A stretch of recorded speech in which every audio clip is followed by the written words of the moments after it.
parler depuis. Vous avez 2 minutes, Président Samuel Bilon.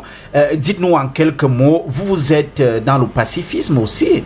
Vous ne voulez pas qu'il y ait du feu au Cameroun. Est-ce que vous comprenez la pertinence des revendications de ceux qui forment la coalition aujourd'hui pour dire non au président Biya?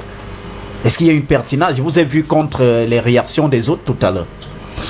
Écoutez, Jean-Marie, avant toute chose, permettez-moi de dire un mot sur la sortie du représentant du RDPC, mon frère Benoît Fridjé.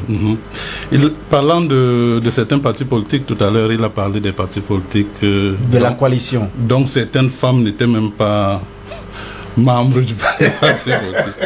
Bon, c'est pas très gentil, je voulais quand même relever ça. C'est pas très gentil.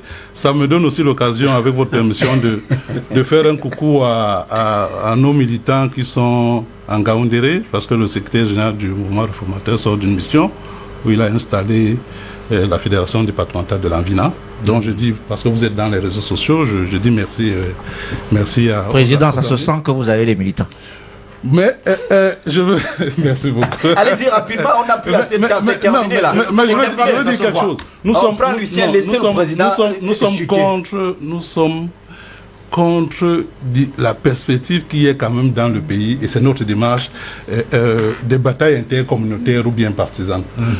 Donc, ça... Qu'est-ce que vous dites aux Camerounais pour mardi prochain? Ce que je dis, c'est que j'ai l'impression que le pouvoir joue le jeu de certains partis politiques et fait même la publicité à certains partis politiques. Et distrait les fonds, comme parce que en fait, une marche, vous voulez marcher, on vous demande l'itinéraire. D'abord, celui qui organise la marche est le premier responsable de la sécurité de la marche. Ok? Ça veut dire qu'on peut ne pas être d'accord sur l'itinéraire, mais on sécurise la marche. Donc, vous avez parlé de panique, mais c'est de l'hystérie.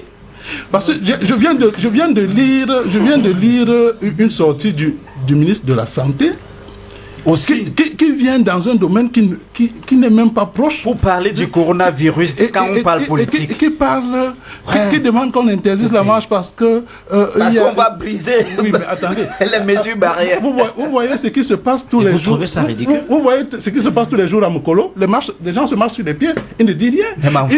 Il n'a pas attiré l'attention de son collègue pour dire qu'avec le coronavirus, on ne peut pas organiser les élections. Et il n'a rien fait. Okay. Mais donc vraiment, on est dans l'hystérie, et c'est cette hystérie-là qui risque d'enflammer la situation. Alors, tous les téléphones sont